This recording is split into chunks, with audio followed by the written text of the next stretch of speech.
Hola, buenas noches. Hoy estamos 27, 28. Este día al menos nos hemos acercado más a nuestro horario habitual. Intentamos cada vez hacer menos tarde los programas, aunque a veces la información nos llega a última hora. Y empezamos el programa de hoy hablando de lo de mañana. Recuerden que hasta mañana tienen tiempo para hacer preguntas para el equipo Zulú. Si no hay ninguna novedad, haremos el programa mañana a la noche, viernes. Recuerden, las preguntas ha confirmado lamoncloa@gmail.com. Lo volveremos a recordar si no nos olvidamos al finalizar el programa. Hoy nos vamos a centrar en diversos temas. El principal va a ser redondo, que hemos denominado el título incluso del programa, del ajedrez al juego de la oca, aquello de la oca y toca y toca. Vamos a ver ese nivel de descenso intelectual del jefe de gabinete del presidente Sánchez. Hablaremos luego también de Sánchez, que mañana tendrá otro aló presidente, en principio centrado en los ERTES y el éxito de las vacunas. Ya saben, no habla de las cosas malas, parece que tiene claro que el manual que le impregna Iván Redondo es solo hablar de cosas positivas. El resto, da igual.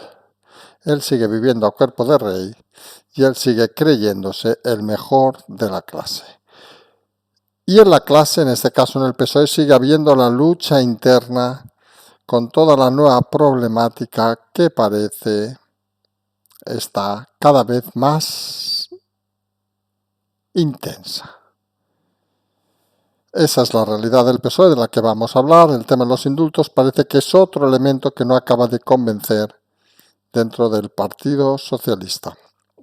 Entraremos también en el tema del nuevo gobierno, la Generalitat, como tema prácticamente último, donde hablaremos del nuevo conseller, el nuevo consejero de Educación, que según parece tiene las ideas más claras de los que debería tenerlo alguien que se dedica a la función pública. En fin, vamos a comentar sobre el personaje. Y empezamos ya hablando del tema de Redondo, que ya ha tenido comparecencia en el Congreso en una comisión, y donde, entre otras cosas, ha afirmado que se tiraría por el barranco por Sánchez y seguiría con él hasta el final. Hombre, esas declaraciones parecen unas declaraciones de alguien a punto de morirse. ¿Saben aquello?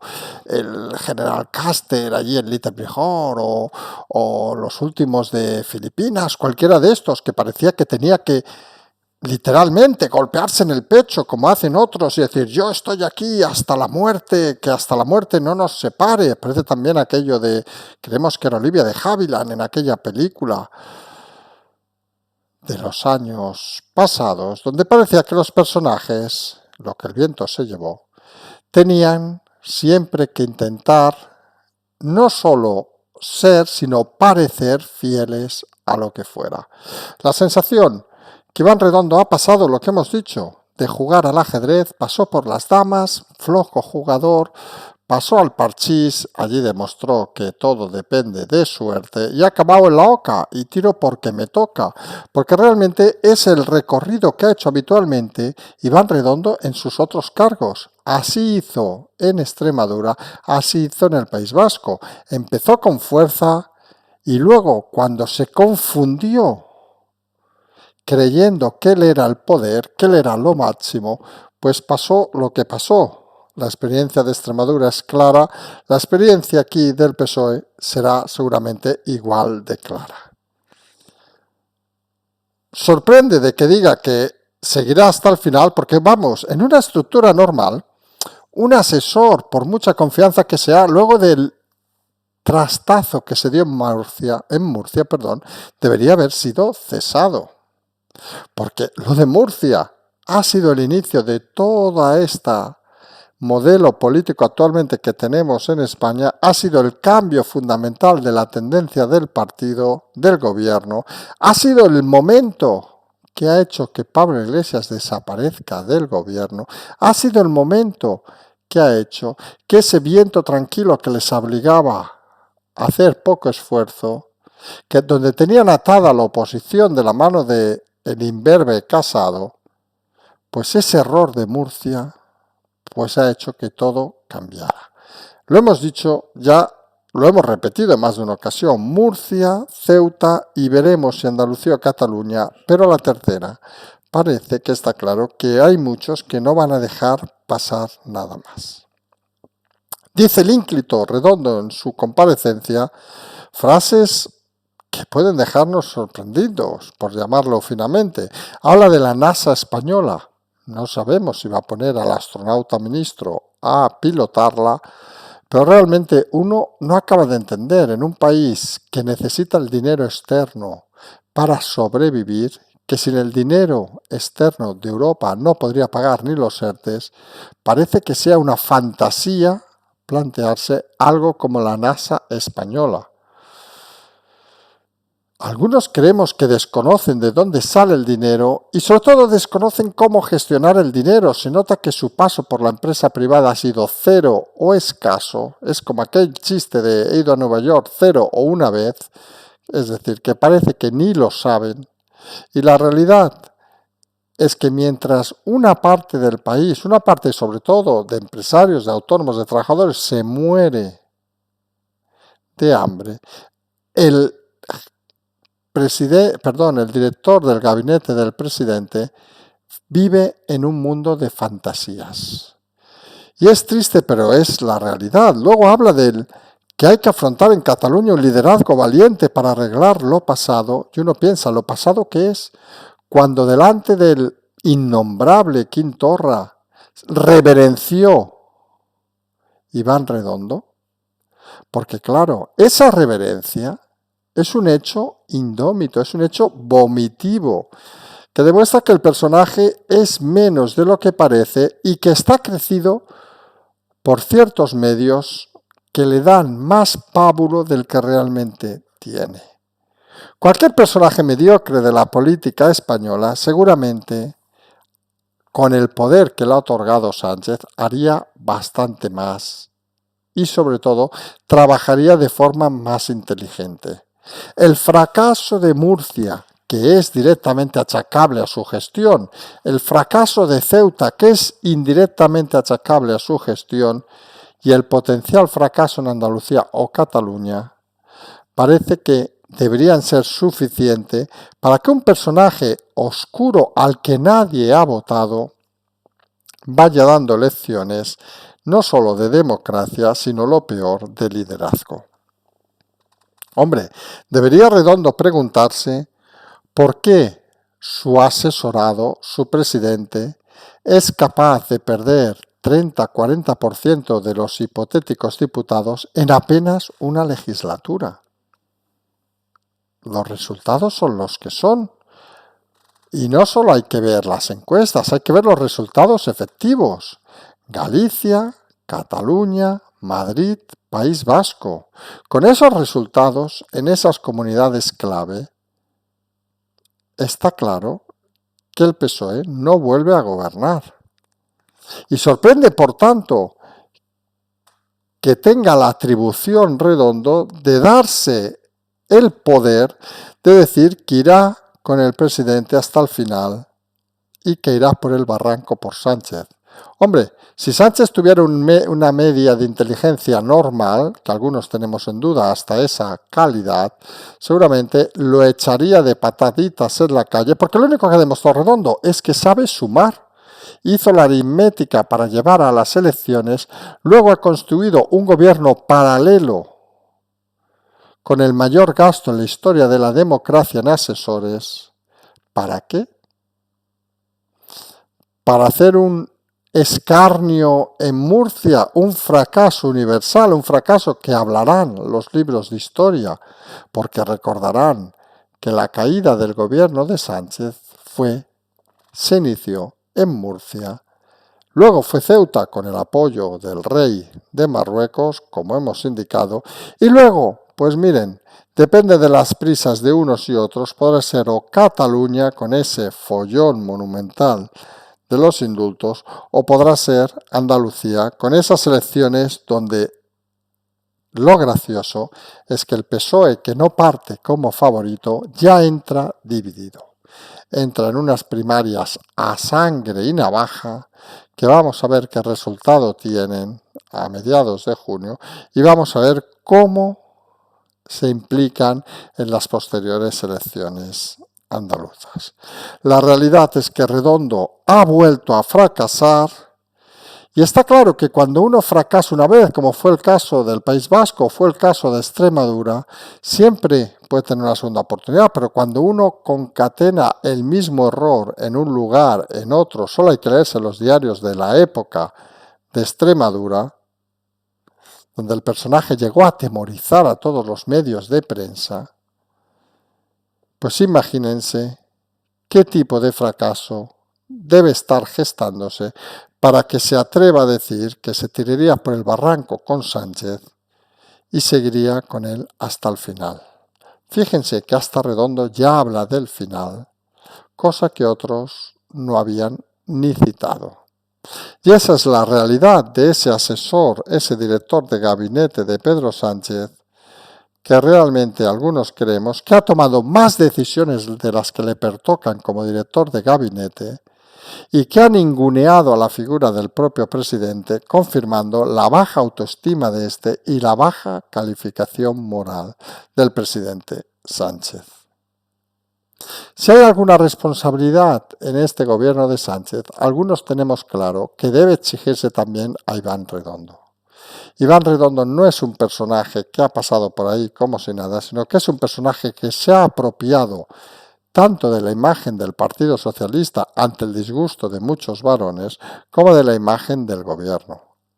Ha dado la sensación de que todo el tejimaneje era suyo y que los ministros eran unos perfectos irresponsables y unas perfectas marionetas a su servicio. Y está claro que eso tiene un nombre que quizá no es democracia, pero sobre todo que sorprende que ciertas personas de cierto nivel se dejen marionetear, hacer marioneta de la mano de Iván Redondo. Es cuanto menos una constatación de la debilidad del gobierno, que parece que está más en manos de aquellos que jamás han sido votados, de aquellos que se venden al mejor precio, de esos mercenarios de la política, ojo, que cada uno es libre de hacer lo que quiera, que un día llevan al fracaso al PP de Extremadura tras haberlo llevado a la victoria y otro día llevan al fracaso al gobierno de Sánchez, ojo que aquí no decimos al PSOE, luego de haberlo llevado a la mayoría tras una simple y llana suma matemática. Porque lo que hizo Redondo, no piensen que es una gran negociación. Lo que hizo Redondo fue simple y llanamente sumar numeritos, llamar a todos ellos y decirles ¿qué quieren? Y si Bildu le pidió el acercamiento de los presos, ahí los tienen. Si Esquerra le pidió apoyar el indulto, ahí lo tienen. Todos consiguieron lo que querían. Y eso no se llama negociar, eso se llama venderse para saber que iba a tener el poder y para saber que entonces podía toquetear desde las cuentas a todo el Estado democrático del país. Y la realidad, aunque algunos no lo crean o les cuesta entender, es esa. Se ha metido un torpedero que jamás ha sido votado a dirigir un país por la plena incompetencia de un presidente y un gobierno que han dejado sus funciones en manos de alguien que ni ha sido elegido ni ha sido votado. Creemos, por tanto, algunos que en el momento que se pida justicia contra este gobierno, ese máximo responsable, ese director de gabinete, deberá dar las explicaciones delante del juez oportuno y veremos a ver dónde acaba. Está claro que la política tiene un límite, pero cuando pones un asesor no votado, no de partido, excedes, algunos creemos, las máximas de al menos aquellos incluso que te hayan votado. Esa es la realidad. Vamos a ver cómo se desarrolla Redondo, pero recuerden, personaje que no le gusta a lo público y que cada vez debe exhibirse más porque no tienen por dónde cogerlo. Como parece que no hay por dónde coger las cosas, qué menos que volver a hacer un aló presidente. ¿Recuerdan aquella época que hacían uno prácticamente cada día y que se convertía en un auténtico coñazo con audiencias, lo vamos a decir claramente, en directo, inferiores incluso a las de este programa? Mañana nos va a hablar, según parece, salvo cambio de última hora, así está la ventana de oportunidad puesta para el presidente, luego el Consejo de Ministros Especial para aprobar los ERTES, nos hablará de las bondades de los ERTES, aunque algún medio ya ha deslizado que los créditos blandos europeos se han acabado y no hay dinero para pagar los ERTES, incluso nos llega que algunas pensiones que se cobraban ya no se han cobrado este mes. Vamos, en resumen, que la caja está con telarañas. Pero el presidente nos venderá mañana que los ERTES es el invento fantástico de este país, por cierto, único que ha hecho un invento tal cual. Nos hablará del éxito de la vacuna. Pero recordamos, no llegarán al 70% prometido antes del verano. Pero bueno, lo seguirán recordando, que gran éxito, no sé qué. Y algunos, por cierto, que lo hemos insistido, que estamos vacunados, primera dosis, segunda esperamos en unos días, en unas semanas, creemos que todo el mundo debe estar vacunado. Y funcionan los centros de vacunación, no solo los que hemos usado, sino los que nos han explicado. Pero, señor Sánchez, ese no es el mérito suyo, ese no es su mérito, porque usted realmente, si fuera por usted, nada estaría hecho. Y de eso es consciente, y entramos en el siguiente tema, el propio PSOE. No solo las declaraciones ayer de Felipe González ninguneando al presidente Sánchez diciendo que no se sentía representado por nadie, quejándose de los indultos, que no era el momento, sino ahora vemos otros miembros del partido, como Paje, criticando el tema de los indultos. Recordemos que son gente mediocre, que tampoco va a arriesgar su escasa carrera profesional, sobre todo en estos últimos años, por nada, pero sí que empieza a haber movimientos incluso desde el propio PSOE, como un poco intentando justificar todo. Ahora les ha dado por atacar al propio Supremo, a ZP, ese ariete. Y vamos a hacer un comentario sobre su personalidad, pero vamos a ahorrarles el momento de tener que ir al lavabo a vomitar. Pues ZP atacando a Felipe González, sin citarlo, porque ya saben que lo de citar es muy, dirían algunos, muy varonil, y parece que no es el caso de este PSOE. Y sin lugar a dudas, con una situación donde cada vez más analistas ven que esa deriva nueva del PSOE les lleva a alejarse del 5 o 6, lugares que en unas elecciones hipotéticamente ganadoras son necesarias para confirmar qué partido gana. Lo hemos dicho más de una ocasión, en este país las elecciones se ganan entre el 4, el 5 y el 6. Y centrarse es la clave para conseguir esos resultados. El PP considera que está acercándose a ese centro, pero olvida de que ellos sin el 7 y el 8 no llegan a ningún lado, de la misma manera que el PSOE con el 3 y el 4 puede sumar, sin ellos tampoco llega, porque la realidad es que las elecciones se ganan en el 5, el 6, en el 4, 5, 6, pero se ganan si tienes una base importante en el 6 o el 7 o el 8 incluso, en el 3 o el 4. Esa es la realidad que todos deberían conocer. Preocupación en el PSOE, preocupación, como decimos, por llegar a final de mes por los sueldos, preocupación suprema por el tema de los indultos.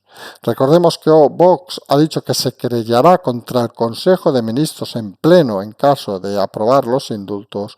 Más presión que queremos, y aquí no tenemos manía, es un acierto de Vox, es un acierto de Macarena Olona en este caso, que demuestra que con gestos y con acciones se puede hacer más que con simples declaraciones. Recordemos, como hemos comentado esta mañana, mientras el Vox plantea directamente una querella al Consejo de Ministros en caso de aprobación del indulto, que viendo las declaraciones de juicios parece que tienen pinta de ganar, el PP de Pablo Casado se conforma con hacer plenos en 8.000 ayuntamientos. Si hemos bajado la voz porque casi da vergüenza decirlo. O sea, ayuntamientos, con todo el respeto, de esos pequeñitos, porque habla de 8.000, de los casi 9.000 que hay en España, de esos pequeñitos que a duras penas tienen casi para asfaltar una carretera, pues van a debatir sobre los indultos en Cataluña. De puta madre, seamos vulgares.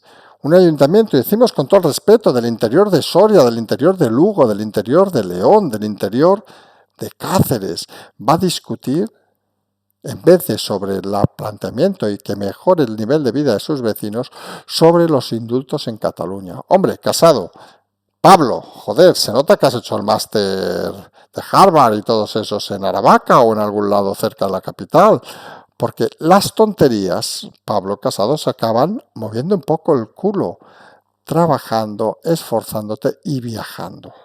Y la realidad, que no sabemos si por los asesores del clan de la aceituna o porque realmente lo piensas, a veces acaba haciendo uno cosas tan estúpidas que acaba uno echándose las risas.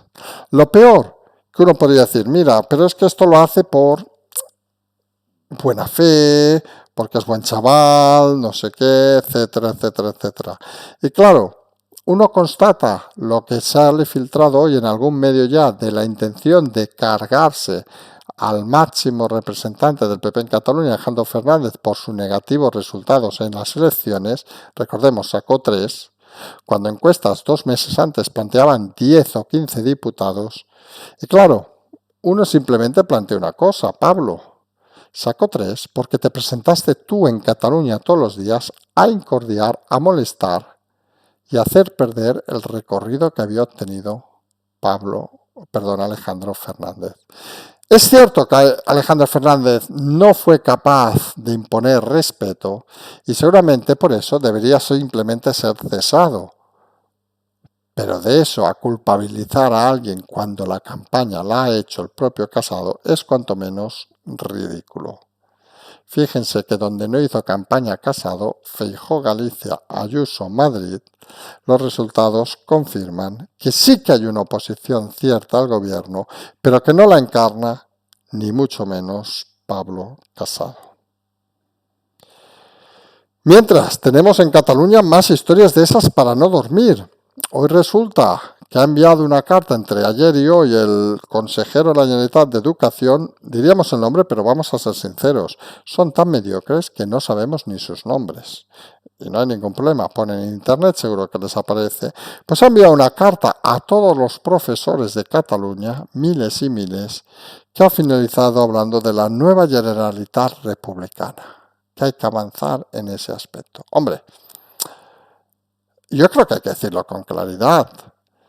Teniendo en cuenta no solo los resultados, sino el conocimiento de Cataluña, que puede estar el independentismo, a lo mejor ahora estadísticamente estaría sobre el 42, 43, podemos darles optimismo, que aunque estuviera en el 52 de las elecciones, donde hubo una abstención comparado con Madrid mayoritaria, aunque estuviera hasta en el 60%, vamos a decirlo así, que nunca lo ha estado el independentismo, parece de mala educación que un gestor se dirija a ese 100% de profesores, donde en principio habrá 60 que piensen en algún momento como él y 40 que piensen todo lo contrario. Pues que desde el gobierno, la institución, se anime a trabajar por una Generalitat republicana, aparte creemos de inconstitucional y que debería ser motivo del cese del personaje, es una constatación de una persona poco inteligente. Porque él al final lo que tiene que hacer es gestionar a un equipo de personas. Y si ya pone en el otro lado al 40, al 50, creemos en cifras reales, seguramente al 60% de los profesores, pues seguramente empieza con mal pie. Esto es como empezar a llevar una empresa de 100 trabajadores y decir el primer día, pues todos ustedes son inútiles y el bueno soy yo y mis amigos. Oiga, pues señor consejero de la Generalitat, se nota su floja o nula experiencia profesional, se nota que está aquí para hacer política, no para gestionar los servicios de la Generalitat, y constata que algunos deberíamos preguntarnos sobre esta nueva Generalitat republicana si se refiere a esa de los 8 segundos o se refiere a esa que ningún país del mundo, que se dice pronto más de 190, no solo apoyó, sino diremos más, que incluso esa noche no se rió de Puigdemont, el que se esconde en los maleteros, y del resto del gobierno, que está, por suerte, y algunos lo decimos así, en la cárcel. Recuerdan cuando empezó todo el tema de las detenciones que la mayoría de independentistas corrieron con el rabo entre las piernas diciendo que era todo una broma. Recordamos hasta aquella consellera exiliada según ella, fugada según otros en Escocia, que creemos también acabará en la cárcel, que decía que era todo una broma, que era un engaño, como diría Chiquito, un engaño, que era un engaño a los ciudadanos catalanes. Los ignorantes, cerca de 1 millón, siguen borrando de la memoria la poca inteligencia que tienen. Y hay que decirlo así, y alguno se puede ofender, y lo sabemos. Y alguno dirá, Carlas, no puedes hablar así de los que votan y deciden su voto en libertad, obviamente. Pero no hay que olvidar que cuando la manipulación te supera, cuando los engaños los hacen delante de tu cara, cuando te mienten y admiten que te han mentido, recordemos los primeros días de los juicios, cuando todo eso pasa y encima sigues votándolos, hombre, algunos lo tenemos claro, o eres un profundo ignorante, o eres, con todo el respeto, un perfecto gilipollas, porque no tiene otro nombre actuar de esa manera cuando te engañan a la cara. Cataluña, lo hemos dicho, es un territorio a la deriva, es una comunidad a la deriva. Creemos algunos incluso que si sigue este camino acabará siendo rescatada por el resto de España. Y siempre decimos últimamente e insistimos, hay que analizar lo actual pensando un poco en el futuro. Y pensando qué dirán en el futuro de lo que pasa en estas fechas. Sabemos que es un ejercicio a veces complicado, pero hay que hacerlo. Y lo que está claro, que si miramos las cifras económicas, lo que era Cataluña respecto a España hace 30 años, hace 40 años, es ahora mismo una auténtica vergüenza la evolución de España y la evolución de Cataluña. Y está claro que cuando un territorio, una comunidad, ha caído de tal manera, ha de haber responsables de ese entuerto. Y está claro que los responsables son esas mismas familias que solo se miran el ombligo, que solo se preocupan por ellos mismos y que seguramente, y no lo duden, durante este periodo de destroce de Cataluña han seguido ganando y han seguido forrándose con el dinero de todos. Mientras tengan ese grupo de corderitos que les animan y les votan, la solución en Cataluña no será fácil. Vamos a acabar ya por hoy. Les recordamos mañana Equipo Zulú. Todas las preguntas ha confirmado lamoncloa@gmail.com. Intentaremos responder todas en esta semana, más intensa políticamente, pero menos alborotada, digamos, que la anterior. Pueden hacer allí las preguntas para que mañana calculamos sobre el mediodía. Estaría bien tenerlas todas para poder pasarlas y prepararlas. Nos vamos a emplazar a mañana por la mañana, como siempre tiene el Patreon, el canal, la transferencia, siempre lo insistimos, siempre lo decimos. Recuerden lo de dar los likes, que nos dicen que parece que nos hemos vuelto a despistar, y eso se nota, y son aportaciones importantes para continuar con este esfuerzo diario doble. Y nos emplazamos, como decimos, mañana por la mañana al segundo café, donde esperamos explicarles nuevas historias. Por cierto, recuerden, la Yoli ya está de alta médica, dicho hoy, según parece, pasó la noche en un hospital. De esas cosas que nos sorprenden, porque a veces algunos explican historias sin explicar la verdad. Nos emplazamos, como siempre decimos, a mañana y como siempre, seguimos.